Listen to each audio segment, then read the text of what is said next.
আসসালামু আলাইকুম বন্ধুরা। আজ আমি আপনাদের আমার জীবনের এমন এক করুণ কাহিনী শোনাবো, যা মনে পড়লেই আজও মাঝরাতে আমার ঘুম ভেঙে যায়, বুকটা ফেটে চৌচির হয়ে যায়। সবাই বলে মা হলো শীতল ছায়া, কিন্তু বাবা বাবা তো সেই তপ্ত দুপুরের মাথার উপরের বিশাল আকাশ, যে নিজে পড়ে আমাদের আগলে রাখে। আজ আমার সেই আকাশটা আর নেই, আমার সেই পডকাস্টটা আজ দোষে পড়েছে।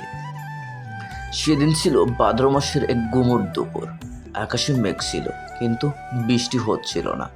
আমি তখন ঢাকা শহরের এক মেসে বসে টিউশনি শেষ করে ফিরছি। পকেটে মাত্র কয়েকটা টাকা। ভাবছিলাম বাবার জন্য বাড়ি যাওয়ার সময় একটা সাদা পাঞ্জাবি আর আম্মার জন্য একটা সুতি শাড়ি নিয়ে যাব।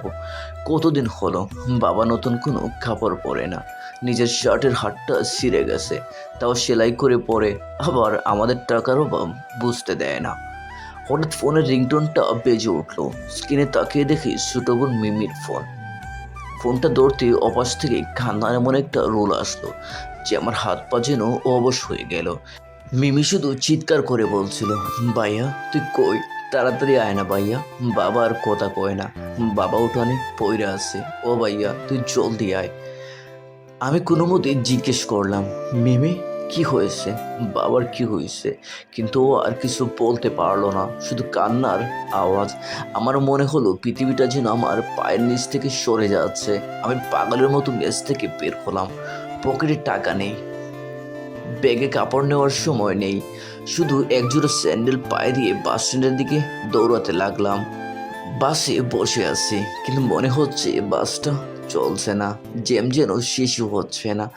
জানালার বাইরে তাকিয়ে আমি শুধু বাবার মুখটা দেখতেছিলাম, সে রোদে পোড়া টমাটে মুখ, কপালে চিন্তার বাজ। বাবা শেষবার যখন আমি ঢাকা আসছিলাম, তখন বাস স্ট্যান্ড পর্যন্ত এগিয়ে দিয়ে গেছিল। যাওয়ার সময় আমার পকেটে জোর করে 200 টাকা গুঁজে দিয়ে বলছিল, বাবা আমার শহরে তাকস, ঠিকমতো খাস না, নিজের শরীরের দিকে খেয়াল রাখিস। আমি তখন জানতাম না, ওইটাই ছিল বাবার সাথে আমার শেষ দেখা, ওইটাই ছিল বাবার আমার শেষ কথা। আমি বাসের সিটে মাথা রেখে ফুপিয়ে ফুপিয়ে কাঁদছিলাম। পাশের লোকটা অবাক হয়ে তাকাচ্ছিল, কিন্তু আমার তখন কোনো খেয়াল নেই। আমি শুধু আল্লাহকে ডাকতেছিলাম, আল্লাহ আল্লাহ, আমার বাবারে আমার কাছ থেকে তুমি কায়রা নিও না। আমি তো এখন ওনার একটু সুখেই রাখতে পারি নাই, ওনার স্বপ্নগুলো তো এখনো পূরণ হয় নাই। এগুলো ভাবতে ভাবতে কখন যে গ্রামে এসেছি জানি না। গ্রামে যখন পৌঁছালাম, তখন আসরে আজান দিচ্ছে। দূর থেকে দেখলাম আমাদের বাড়ির সামনে অনেক মানুষের ভিড়। পাড়ার চাচারা, জোয়ান ছেলেরা সব জড়ো হয়ে আছে। আমি রিক্সা থেকে নেমে দৌড় দিলাম। উঠানে পা রাখতেই দেখলাম আম্মা মাটিতে আছাড় খেয়ে পড়েছে আর বিলাপ করছে, ওগো তুমি আমার এই কার কাছে রেখা গেলা, আমার পোলারে একটা বার দেখা গেলা না। ও হারিয়ান্ডে, তোর বাপ তো তোরে ডাকতে ডাকতে চইলা গেল রে বাজান। আমার এই কথাগুলো তীরের মতো আমার বুকে বিঁধছিল। আমি গোরের বারান্দায় গিয়ে দেখলাম দবদবে সাদা কাপড়ে ঢাকা একটা শরীর। সেটাই আমার বাবা, যে মানুষটা প্রতিদিন ভোরে উঠে লাঙ্গল নিয়ে মাঠে যেত, যে মানুষটা বাজার থেকে ফেরার সময় আমার প্রিয় জিলাপি নিয়ে আসতো। সেই মানুষটা আজ নিতর হয়ে শুয়ে আছে। আমি কাঁপতে কাঁপতে বাবার মাথার কাছে বসলাম। চাদরটা একটু সরাতেই দেখলাম বাবার মুখটা ঠিক আগের মতোই আছে, শুধু সেই দরাজ কণ্ঠটা আর নেই। আমি বাবার কপালে হাত রাখলাম, কি ঠান্ডা, যেন বরফের টুকরো।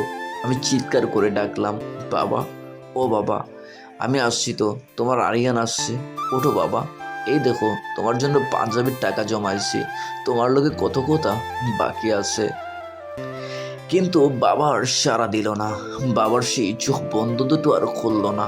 পাড়ার মুরব্বীরা এসে আমার কাঁধে হাত রাখলো। মেজু চাচা বলে, বাজার কান্না করিস না, তোর আব্বা বড় কষ্ট পাইয়া গেছে, এখন ওনার শেষ বিদায়ের প্রস্তুতি নিতে হবে। আমার মনে হলো আজ থেকে আমার সব আবদার শেষ হয়ে গেল। আজ থেকে আমাকে শাসন করার কেউ নেই, আজ থেকে আমাকে বাজান বলে ডাকার কেউ নেই। কবরের সেই অন্ধকার গর্তটা যেন আমাকে হাতছানি দিয়ে ডাকছিল। বন্ধুরা, বাবার লাশের পাশে বসে থাকতে থাকতে আমার মনে পড়ছিল সেই ছোটবেলার দিনগুলোর কথা। আমরা তখন খুব অভাবের মধ্যেই দিন কাটাতাম। বাবা একলা মানুষ, কৃষিকাজ করে পুরো সংসার টানতেন। আমাদের নুন আনতে পান্তা ফুরোয়, এমন অবস্থা, কিন্তু বিশ্বাস করেন সেই অভাবের চিটিফুটো কোনোদিন আমাদের গায়ে লাগতে দেয় নাই। আমার এই পাপটা আমার মনে আছে, তখন আমি ক্লাস 4-এ পড়ি। ঈদুল ফিতর আর মাত্র 3 দিন বাকি। পাড়ার সব ছেলেপেলেরা নতুন নতুন জামা কিনে ফেলেছে। কেউ লাল রঙের গেঞ্জি দেখাচ্ছে, কেউ আবার প্যান্ট। আমি প্রতিদিন বিকালে উঠানে দাঁড়িয়ে দেখতাম আর মনে মনে ভাবতাম, আমার বাবা মনে হয় এবার আমার কিছুই কিনে দিতে পারবে না। কারণ আমি জানি কয়েকদিন আগে আমার অসুখের পেছনে বাবার জমানো সব টাকা শেষ হয়ে গেছে। চাঁদ রাতের আগের দিন বাবা বাজার থেকে ফিরলো, কাঁধে একটা ব্যাগ, মুখটা শান্ত, ক্লান্ত। আমি এক কোণায় মন খারাপ করে বসেছিলাম। বাবা কাছে এসে আমার মাথায় হাত রাখলো। বাবা বলে, কিরে বাজান, মুখটা কালো করে আছিস কেন? এই নে, তোর লাগে কি আনছি দেখ। ব্যাগ থেকে একটা প্যাকেট বের করলো। খুলে দেখি একটা দবদবে সাদা শার্ট আর নীল রঙের একটা প্যান্ট। আমার খুশির সীমা নেই। আমি জামাটা গায়ে দিয়ে সারা বাড়িতে দৌড়াদৌড়ি করতে লাগলাম, কিন্তু পরক্ষণে খেয়াল করলাম বাবার গায়ের সেই পুরনো শার্টটা, যেটার কলারটা গাম আর রোদে পুরো হলদে হয়ে গেছে, হাতার কাছে একটু সেলাই করা। আমি জিজ্ঞেস করলাম, বাবা, তোমার নতুন জামা কই? তুমি তো নিজের লাইগা কিছুই আনলা না। বাবা একটা মুচকি হাসি দিল। সেই হাসিতে দুনিয়ার সব মায়া মেশানো ছিল।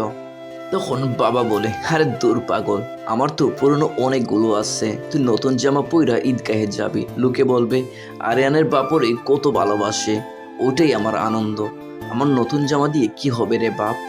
আজ বাবার নিতর দেহটার দিকে তাকিয়ে আমার সেই কথাটা বারবার কানে বাজতেছে। বাবা নিজের জন্য কোনোদিন কিছু কেনে নাই। একটা স্যান্ডেল ছিঁড়ে গেলে সেটা মুচি দিয়ে 4বার সেলাই করে পরতো, তাও আমাদের বায়না পূরণ করতো। একবার বৃষ্টির দিনে আমি জেদ ধরলাম, স্কুলে যাব না, আমার রেইনকোট নেই। বাবা তখন কি করলো জানেন? নিজের ছাতাটা আমার মাথার উপর ধরে নিজে ভিজতে ভিজতে আমাকে স্কুল দিয়ে আসলো। আমি যখন ক্লাসে ঢুকলাম, দেখলাম আমার গায়ে এক ফুঁটো পানি নেই, কিন্তু আমার বাপটা একদম কাকভেজা হয়ে গেছে। সেই জোরে বাবা 3 দিন বিছানায় পড়েছিল। তখন আমি বুঝলাম না ভালোবাসা কি। আজ যখন বুঝি, তখন সেই ভালোবাসার মানুষটা আর নেই। বাড়ির বাইরে তখন বাঁশ কাটার শব্দ হচ্ছে, খাটিয়ে আনা হয়েছে। গ্রামের মুরব্বীরা মিলে বাবাকে শেষ কুশল করানোর প্রস্তুতি নিচ্ছে। আমি যেন এক জায়গায় স্থির হয়ে বসে আছি।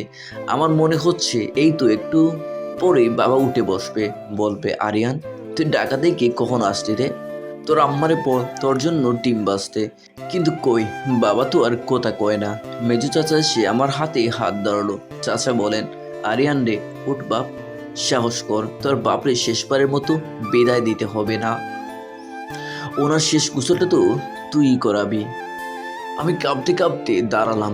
উঠানে একটা চৌকি পাতা হয়েছে, 4-5টা কাপড় দিয়ে ঘেরা। আমি যখন বালতি থেকে পানি নিয়ে বাবার গায়ে দিচ্ছিলাম, আমার হাত দুটো দরদর করে কাঁপছিল। যে মানুষটা আমাকে ছোটবেলায় কোলে নিয়ে পুকুরে গোসল করাতো, আর সেই মানুষটাকে আমি নিজ হাতে শেষ গোসল করাচ্ছি। কি এক বিচিত্র এই পৃথিবী। বাবার গায়ের সেই টমাটের চামড়াগুলো রোদে পড়ে কালচে হয়ে গেছে। এই শরীরটা দিয়ে তিনি কত পরিশ্রম করেছেন আমাদের জন্য। রোদ বৃষ্টি জোর কিছুই ওনাকে থামাতে পারে নাই। আর সেই শরীরটাই নিতর। আমি বাবার পা দুটোর দিকে তাকালাম, ফাটা গুড়ালি, করা পরা তালু। এই পা দুটো আজীবন শুধু আমাদের জন্যই দৌড়িয়েছে। আমি আর সামলাতে পারলাম না। বাবার পায়ের উপর মাথা রেখে হাউমাউ করে কেঁদে উঠলাম। চিৎকার করে বলতে ইচ্ছে করছিল, বাবা, ও বাবা, তুমি ফিরে আসো। আমি আর কোনোদিন নতুন যাওয়া চাইব না। আমি আর কোনোদিন তোমার অবাধ্য হব না। তুমি শুধু একবার আমাদের বাজান বইলে ডাক দাও বাবা। কিন্তু বিধাতা বড় নিষ্ঠুর। কবরের আজান হয়ে গেছে। সাদা কাপড়ে বাবাকে জড়িয়ে ফেলা হলো। এরপর যখন ওনাকে খাটিয়ায় তোলা হলো, আমার মনে হলো আমার পুরো পৃথিবীটা কেউ খাটিয়ায় করে তুলে নিয়ে যাচ্ছে। বন্ধুরা, মানুষের জীবনটা কতই অদ্ভুত, তাই না? যে মানুষটা হাত ধরে হাঁটতে শিখলাম, যে মানুষটা আমাকে পীরের মধ্যে হারিয়ে যাওয়ার ভয়ে শক্ত করে ধরে রাখতো, আজ সেই মানুষটাকেও আমি কাঁধে করে নিয়ে যাচ্ছি। খাটিয়াটা যখন আমার কাঁধে উঠলো, আমার মনে হলো এই দুনিয়ার সববার যেন ওই কাঠের ওপর। আমার পা দুটো কাঁপছিল। বারবার মনে হচ্ছিল, আমি কি পারবো বাবাকে শেষ ঠিকানায় পৌঁছে দিতে? জানাজা পড়তে যখন সবাই সারিবদ্ধ হয়ে দাঁড়ালাম, তখন গ্রামের মসজিদের ইমাম সাহেব বললেন, ভাই সব, মরহুম ব্যক্তিটি কেমন ছিলেন? সবাই একসুরেই বলে উঠল, তিনি খুব ভালো মানুষ ছিলেন।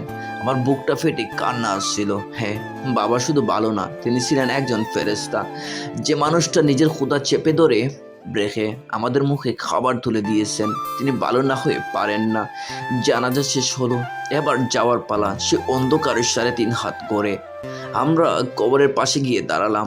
বাঁশঝাড়ের তলায় সে নতুন কাটা কবর, মাটির সুতা গন্ধটা নাকে আসছিল। চারপাশটা কত শান্ত, অথচ আমার মনের ভিতর যেন প্রলয় বয়ে যাচ্ছে। মেজু চাচা নিচে নামলেন, আমাকে ইশারা করলেন বাবাকে ধরতে। আমি যখন বাবার দেহটা 2 হাতে ধরে কবরে নামালাম, আমার হাতগুলো তখনও কাঁপছিল। বাবার সাদা কাফনটা একটু সরে গিয়েছিল, আমি ঠিক করে দিলাম। শেষবারের মতো বাবার মুখটা দেখলাম, কি মায়া, মনে হচ্ছে গভীর ঘুমে আচ্ছন্ন। আমি নিচু হয়ে বাবার কপালে একটা চুমু খেলাম। মনে মনে বললাম, বাবা, মাফ করে দিও তোমার এই নালায়ক সন্তানকে। তোমাকে তো ভালো করে বিদায়ও দিতে পারলাম না। ইমাম সাহেব বললেন, মাটি দেওয়া শুরু করুন। আমি এক মুঠো মাটি নিলাম, হাতটা কেঁপে উঠল। এই মাটি কি আজ থেকে আমার বাবার বিছানা? যে মানুষটা একটু শক্ত বিছানায় শুতে পারতো না, তার উপর আজ আমি নিজেই মাটি দিচ্ছি। মিনহা খালাকনাকুম। 1 মুঠো 2 মুঠো করে মাটি দিচ্ছিলাম, আর মনে হচ্ছিল আমার হৃদয়ের টুকরোগুলো আমি কবরে চাপা দিচ্ছি। কবরটা যখন পুরোপুরি ভরাট হয়ে গেল, চারপাশ থেকে মানুষগুলো একে একে চলে যেতে শুরু করলো। আমি একা দাঁড়িয়ে রইলাম। বাঁশঝাড়ের পাতায় বাতাসের সুসু শব্দ হচ্ছিল। মনে হচ্ছিল বাবা আমাকে ডাকছে, আরিয়ান্ডে, যাস না, আমারে একা রেখে যাস না বাবা। কবরস্থান থেকে যখন বাড়িতে ফিরলাম, তখন সূর্য ডুবে গেছে। গোদুরের আলোয় আমাদের পুরনো টিনের ঘরটা কেমন যেন মরা মরা লাগছিল। উঠানে পা দিতেই বুকের ভেতরটা হাহাকার করে উঠল। এই তো বুড়ো বাবা এখানে বসে তামাক খাচ্ছিলেন, মিমিকে শাসন করছিলেন। এখন উঠানটা কত বড় লাগছে, অথচ মানুষটা নেই। ঘরে ঢুকে দেখলাম আম্মা এক কোনায় পাথরের মতো বসে আছে, চোখের পানি শুকিয়ে গাল দুটো লাল হয়ে গেছে। মিমি আমার কাছে দৌড়ে এসে জড়িয়ে ধরলো। ও কাঁদছে না, শুধু কাঁপছে। ও আমাকে বলে, ভাইয়া, বাবা কি আর আসবে না? বাবা কি আমাদের লোকে রাগ করছে? আমি মিমির কথার কোনো উত্তর দিতে পারলাম না। আমার চোখ দিয়ে শুধু অজরে জল পড়ছিল। আমি সোজা বাবার ঘরে গেলাম। বালিশের পাশে বাবার সেই পুরনো চশমাটার তসবিটা পরে আছে। চশমাটা হাতে নিলাম, মনে হলো বাবার শরীরের গন্ধটা এখনো লেগে আছে। আমি চশমাটা বুকে জড়িয়ে ধরে বিছানায় শুয়ে পড়লাম। আজ থেকে এই ঘরে আর কেউ গম্ভীর গলায় আমাকে ডাকবে না। আজ থেকে কোনো আবদার করার জায়গা থাকলো না। শহরে যাওয়ার সময় কেউ আর বাস স্ট্যান্ড পর্যন্ত এগিয়ে দিতে আসবে না। আমি বুঝতে পারলাম, একটা মানুষ চলে যাওয়া মানে শুধু একটা জীবন শেষ হওয়া না, একটা আস্ত আশ্রয়ের ছাদ ভেঙে পড়া। রাত বাড়তে লাগলো, ঝিঝি পোকার ডাক শোনা যাচ্ছে। বাইরে থেকে আমি জানালার বাইরে আকাশের দিকে তাকালাম। অনেকগুলো তারার ভিড়ে একটা তারা খুব বেশি জ্বল করছিল। আমার মনে হলো ওইটাই হয়তো আমার বাবা, দূর থেকে আমাদের দেখছেন।